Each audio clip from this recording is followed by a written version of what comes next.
አንድ አምላክ በሚሆን በአብ በወልድ በመንፈስ ቅዱስ ስም ታኅሳስ 29 በዚች ቀን የከበረና የተመሰገነ ታላቅ የልደት በዓል ሆነ። የጌታችንና የመድኃኒታችን ኢየሱስ ክርስቶስ ከእመቤታችን ከከበረች ድንግል ማርያም የተወለደባት ዕለት ከበዓላት ሁሉ ተለይታ ከፍ ከፍ ያለች ናት። የቤተ ክርስቲያን መምህራን አባቶቻችን የከበረ የልደትን በዓል በሁለት ቀኖች ያከብሩ ዘንድ በመከራቸው ተስማሙ። ከወደ ኋላ ባለ 28 ሌሊቱ የልደት በዓል ነው። በ29ኛው መዓልት ጳጉሜን 6 በሆነ ጊዜ በዚያች ዓመት የልደት በዓል በ28 በመዓልት ይከበራል። ጳጉሜን 5 ከሆነ ግን በ29 ይሆናል። ስለዚህ የበዓላት ሁሉ ራስ የሆነ የከበረ የልደት በዓል በሁለት ቀኖች እንዲከበር አዘዙ፣ ወሰኑ። የበዓላት ራስ ስለሆነ ስለከበረ የልደት በዓል የከበረ ወንጌል እንዲህ አለ። በንጉሥ ሄሮድስ ዘመን በይሁዳ ዕፃ በቤተልሔም ጌታ ኢየሱስ ክርስቶስ በተወለደ ጊዜ እነሆ የፍልስፍና ሰዎች ከምስራቅ መጥተው ወደ ኢየሩሳሌም ደረሱ። ኮከብን በምስራቅ አይተው እንሰግድለት ዘንድ መጥተናልና የተወለደው የአይሁድ ንጉሥ ወዴት ነው እያሉ።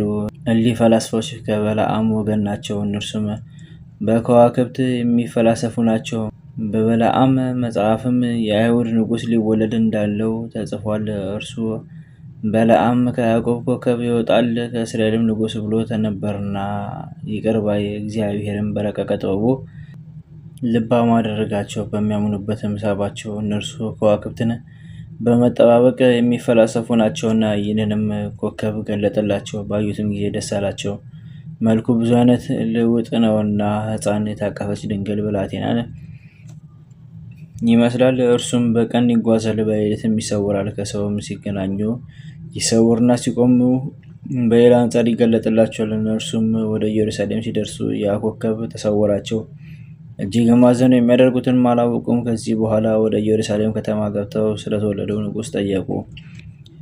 የእሊህ ሰዎች ቁጥራቸው 30,000 ነው። ነገሥታቱ 3 ናቸው። ለእያንዳንዱ ንጉሥ 10,000 ሰራዊት አለው። ንጉሥ ሄሮድስን በሰማ ጊዜ ደነገጠ።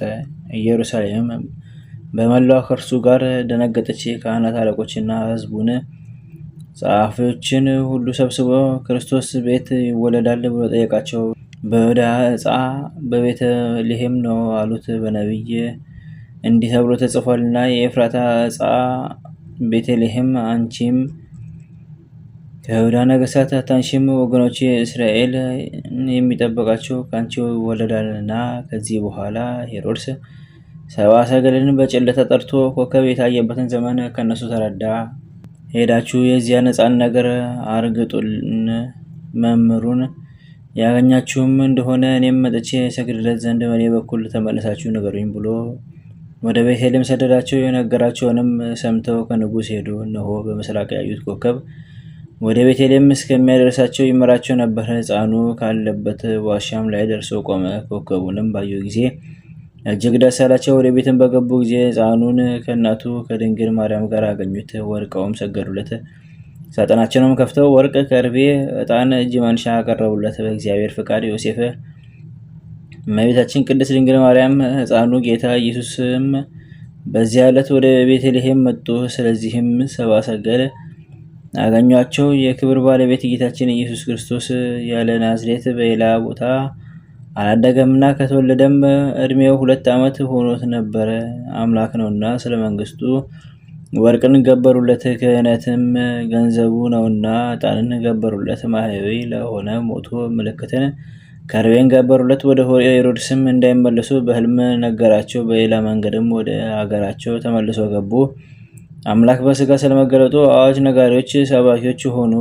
እቺም ዕለት ነቢይ ኢሳያስ ትንቢት ስለ እርሷ የተናገረላት ናት። እንዲህ ብሎ እነሆ ድንግል ጸንሳ ወንድ ልጅን ትወልዳለች፣ ስሙም አማኑኤል ትለዋለች። ትርጓሜም እግዚአብሔር ከኛ ጋር ማለት ነው። ስለዚህችም የከበረች ድንግል ነቢይ ሕዝቅኤል እንዲህ ብሎ ትንቢት ተናገረ።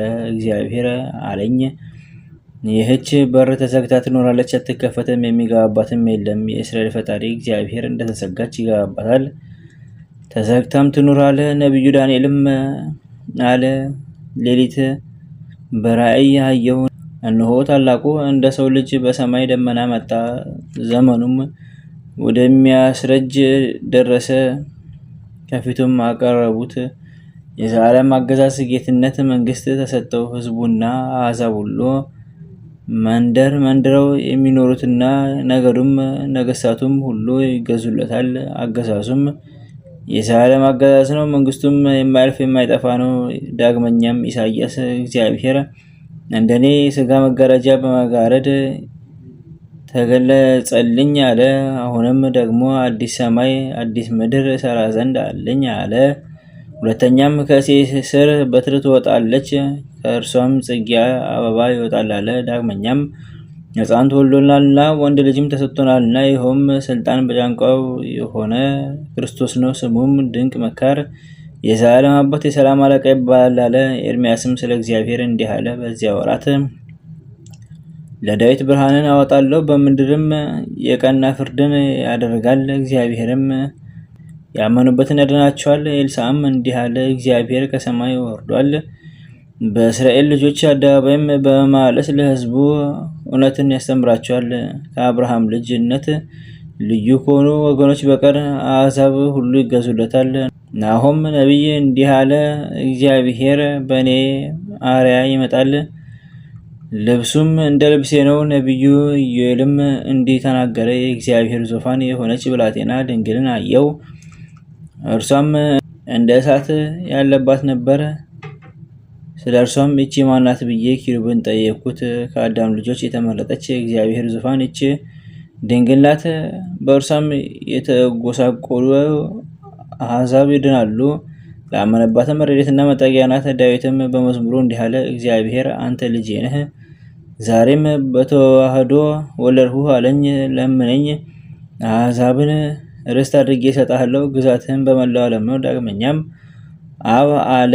ቀዳማዬ ወልድ በኃይል ቀኝ ካንተ ጋር ሳለሁ ከአጥቢያ ኮከብ በፊት ከሆድ ወለድሁህ። እንደ መልከጼዴቅ ሥርዓት አንተ የዓለም አገልጋይ ካህን ነህ ብሎ እግዚአብሔር ማለ። ከማለም አይጸጸትም።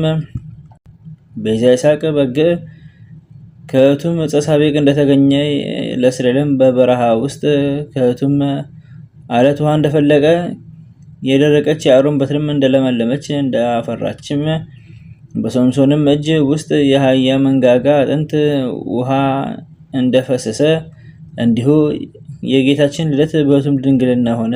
በጸጳጦስ ውስጥ እሳት እንደነደደች ጺቱንም እንዳልተቃጠለች እንዲሁ የመለኮቱ እሳት ድንግልን አላቃጠላትም። ለእርሱም ከቸር አባቱ ከማኅየዊ መንፈስ ቅዱስ ጋር ጌትነት፣ ክብር፣ ምስጋና፣ ሰጊድ ከእርሱ ጋር በትክክል ይገባል ለዘላለሙ አሜን። በዚህችም ዕለት ከኤፍሬም ወገን መስፍኑ ኢያሱ ተወለደ። እርሱም ለእስራኤል ልጆች ከጠላት ሰይፍ መድኃኒት ሆኖ ያዳናቸው ነው። የጌታችንም መወለድ ለአዳምና ለልጆቹ መድኃኒት ሆናቸው። የእርሱም የቀድሞ ስሙ ሆሴዕ ነበረ። እስራኤል ከአማሌቅ ጦርነት በራፌድ ባዳናቸው ጊዜ ኢያሱ ተብሎ ተጠራ። ይህም አዳኝ ማለት ነው። ሙሴም ከሞተ በኋላ እግዚአብሔር መረጠውና ለእስራኤል መስፍን አድርጎ ሾመው። ልዩ ከሆነው አሕዛብም ጦርነት አዳናቸው፣ ርስታቸውንም አወረሳቸው። ከዚህም በኋላ በሰላም አረፈ። ለእግዚአብሔር ምስጋና ይሁን ለዘላለሙ አሜን። በዚችም ቀን የከበሩ የያዕቆብ፣ የፈሊስ፣ የሌላው ሰማዕት የቴዎድሮስ መታሰቢያቸው ነው። በረከታቸው ከኛ ጋር ትኑር ለዘላለሙ አሜን። በዚህች ዕለት የሮሃ ንጉሥ አቃሪዎስ አረፈ። የእርሱም ግዛቱ በሶሪያ ሀገር ሰልሜን በምትባል ክፍል ነው። እርሷም ሮሃ ናት። ጣዖትን የሚያመልክ ሆኖ ኖረ። መጻጉዕም ነበረ። ለባለ መድኃኒቶችም ገንዘቡን ሁሉ ሰጥቶ ሊያድኑት አልቻሉም። የክብር ባለቤት ጌታችን ኢየሱስ ክርስቶስ በሽተኞችን በማዳን አጋንንትን በማስወጣት የዕውሮችን ዓይን በመግለጥ ሙታንን በማስነሳት የሚሰራውን ድንቅ ተአምራቱን በሰማ ጊዜ እንዲህ ሲል ወደ እርሱ ላከ። የሰውን ሥጋ ለብሰ በኢየሩሳሌም የተገለጥክ የእግዚአብሔር ልጅ ምስጋና ይድረስህ። ከእርሱ ሳትለይ ወደታች ለላከ ለቸር አባትህ ምስጋና ይድረሰው። አንተ የምትስተካከለው ክርስቶስ እንደሆንክ በሕሊናዬ ለገለጠልኝ መንፈስ ቅዱስም ምስጋና ይሁን። ያለ ወንድ ዘር በድንግልና ለወለደችም እናትህ ምስጋና ይሁን። ለሚያምኑብህ ሁሉ ሰላምታ ይድረሳቸው። እኔም በአንተ አምኜ ከንቱ ጣዖትን ከማምለክ አንተን ወደ ማምለክ ተመለስኩ። በእኔ ላይም ንጉሥ ትሆን ዘንድ ሀገሬንም ትባርክ ዘንድ ከበሽታዬም ታድነኝ ዘንድ ከኃጢአቴም ታነጻኝ ዘንድ ወደ እኔና ጌታዬ ሆይ የከበረ ስምህን አይሁድ ሲጠሩ ለአንተ በኢየሩሳሌም መኖር ምን ያደርግልሃል? በከንቱ ለምን ትደክማለህ? መካን ያጡ ወገኖች ናቸውና በቀድሞ ዘመንም ድንቆች ታምራትን በማድረግ ከግብፅ አገር ባወጣቸው ጊዜ አላመኑብህም። በበረሃም 40 ዓመት መናውን በመገብካቸው ጊዜ ተቆጥተህ ለጥፋት እስካደረስካቸው በአንተ ላይ ምን ያህል አጉረመረሙብህ።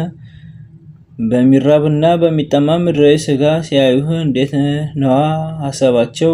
ከዚህ የተለየ ይመስላልን? አንተ ከጥንት ጀምሮ የተሰወረውን ታያለህና ይህንንና ይህን የመሰለውን ጽፎ ደብዳቤው ደርሶ ላከ። የንጉሥ መልእክተኞችም ወደ ጌታችን በደረሱ ጊዜ ሳይነግሩት ያመጡለትን መልእክት አውቆ ነጭ ልብስ አንስቶ ፊቱን አሸበት። የፊቱ መልክ ወደ ልብሱ ገባ። ከደቀ መዝሙሩ ከታዲዮስ ጋር እንዲህ ብሎ ላከለት። ይህ የኔ መልክ የሆነውን ስዕል ተቀበል፣ እርሱም የምትሻውን ሁሉ ይፈጽምልሃል፣ ከበሽታም ይፈውሳል፣ ሀገርህንም ይባርካል፣ መንግስትህንም ያጸናል። ይህ ስዕል እኔን ነውና ይለወጥ እንደሆነ በውሃ በእሳት ፈትነው። መልክተኞችም ወደ ንጉሥ አቃሪዎስ በደረሱ ጊዜ ያንን ስዕል ሰጡት። በእሳትና በውሃም ፈተነውና ምንም ጥፋት እንዳልደረሰበት።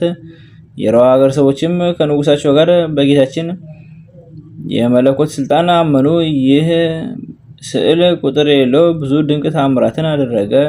ንጉሱንም ከበሽታ ፈወሰው። ከዚህም በኋላ እድሜው ሲፈጸም በዚህች ዕለት አረፈ። ለእግዚአብሔር ምስጋና ይሁን ለዘላለሙ አሜን። በዚህችም ዕለት ሰምኑድ ከሚባል ሀገር ገመዳዊ ቅዱስ ቆሪል አረፈ። እርሱም በጾም በጸሎት ተወሰነ የሚኖር ነው።